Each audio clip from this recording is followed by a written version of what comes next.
ბატონო, ამაზე ბევრი საუბრა უკვე საიას წარმომადგენელმა, მათ შორის თქვენ ეთერში, როგორც ვიცი და მე ამ მხრივ აღარ დავამატებ არაფერს. ვიტყვი მხოლოდ იმას, რომ სინამდვილეში ქართულ ოცნებას როგორც ჭეშმარიტად რუსულ წარმონაქვს აქვს განსაკუთრებით ცინიკური პიარი და პროპაგანდა.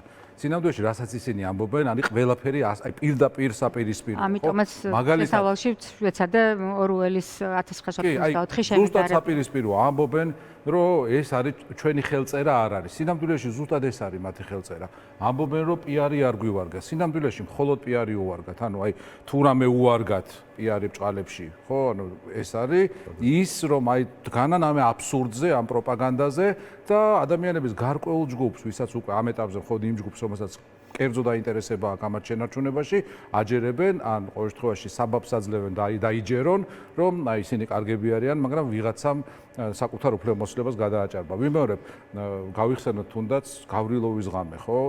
იმ სასტიკი დარბევის დაწყებამდე 20 თუ 30 წუთით ადრე მაშინდელმა პრემიერმა კაცშულს რო არ ახსოვს დღეს თქვა, რომ ჩვენო არაფერს არ ვიზამთო, ესო ჩვენი ხელწერა არ არისო და 30 წუთში დაიწყო სასწაული, ხო? მამუკა ბახტაძე იყო ასეთი პიროვნება 1.28.000, ვისაც არ ახსოვს.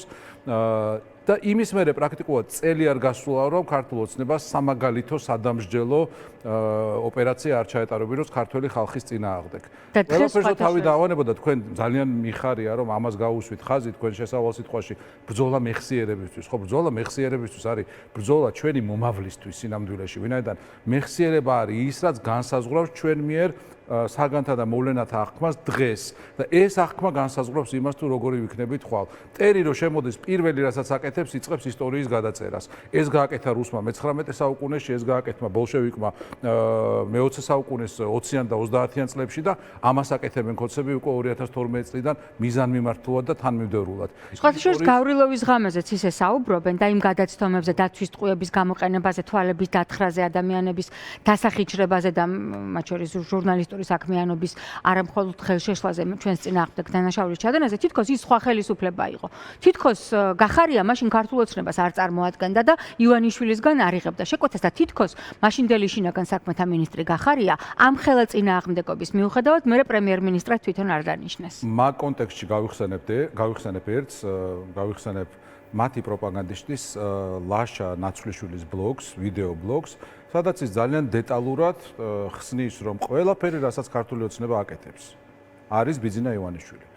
არ არსებობს მათ შორის არც ღარიბაშვილი, არც ყობახიძე, არც კვირიკაშვილი და ასე შემდეგ. ყველაფერი არის ბიძინა ივანიშვილი. ფოტოლი რო ჩამოვარდება და ბალახი რო შეიარებს, ეგეც ბიძინა ივანიშვილი არისო. იგივე გახარია, რომ ჩამოიყვანეს მოსკოვიდან კაცშვილმა არ იცოდა ვინ იყო, საიდან მოვიდა, დანიშნეს პატარა თანამდებობაზე, უცებ ელვისებური სისწრაფით ავიდა კარიერულ კიბეზე, გახდა პრემიერი და როდესაც გააკეთებინეს ის საქმე, რომელიც უნდა გააკეთებინა, მერე უბრალოდ გადადეს გვერდზე, ხო? სინამდვილეში ვიმეორებ, არ არსებობს ამ შემთხვევაში ვეთანხმები ლაშა ნაცვლიშვილს, არ არსებობს მათ შორის ფიგურა, რომელიც ამ ვერტიკალში აკეთებდა იმას, რაც არ უნდოდა ბიძინა ივანიშვილს. შესაბამისად, ვინმეზე გადაბრალება ეხა ეს არასერიოზულია, ეს თვითონაც იციან, ჩვენც ვიცით, ყველამ გადასარევად ვიცით. აქ თუ შეიძლება სანამ კონკრეტულად აი ამ ზალადობის ფაქტზე გადავალ, უბრალოდ მინდა ვთქვა, ის რამაც აგვაფორი აქვს ყველა, შეიძლება ერთი მხრივ ახალიც არაფერია, მაგრამ ამაზე არ ლაპარაკი უბრალოდ მართლა დანაშაულია. გუშინ მოხდა სასწაული რაღაც, გუშინ მოხდა ასეთი რაღაც. კაია კალასმა, რომელიც წარმოადგენს ევროკავშირს, თქვა რომ ევროპა ვერ იქნება უსაფრთხო, თუ საქართველოში იქნება რუსის ჯარიო.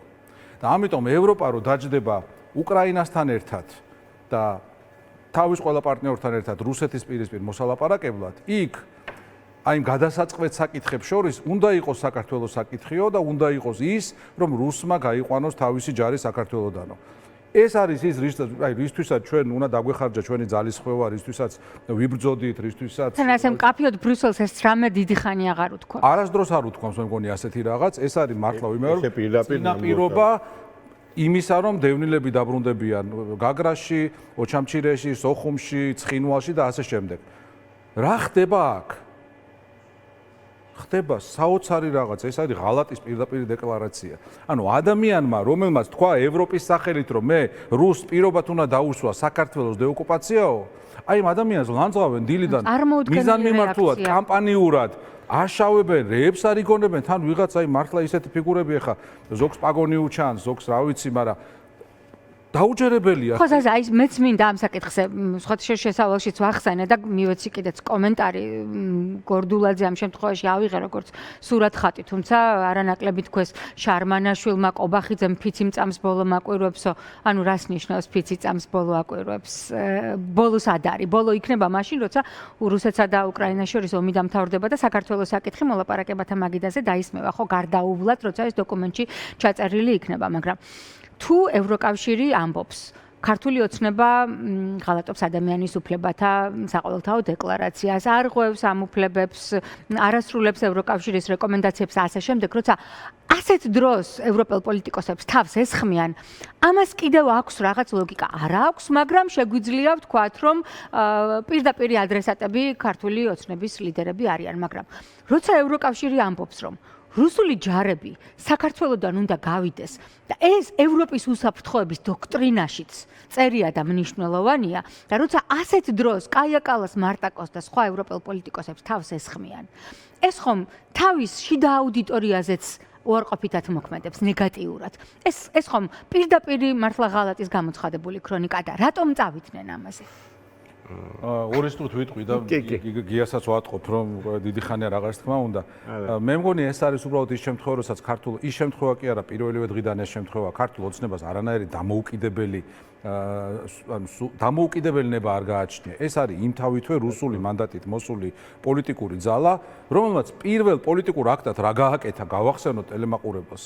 პირველ პოლიტიკურ აქტად ქართულმა ოცნებამ მიიღო პარლამენტის დადგენილება თუ რეზოლუცია თუ არ მახსოვს, ზუსტად რა ტიპის დოკუმენტი იყო, სადაც რუსეთის აგენტები FSB-ს ჯაშუშები, ანუ პირდაპირ რუსეთის მოქალაქეები, რომლებიც აქ იყვნენ თავისი სამსახურებრივი დავალებით, რომ ქართული სახელმწიფოებრიობა ჩამოეშალათ, ეს ხალხი გამოუშვეს ციხეებიდან და არამხოლოდ გამოუშვეს, თქვენ რომ ესენი პოლიტპატიმრები იყვნენ სააკაშვილის პირობებშიო.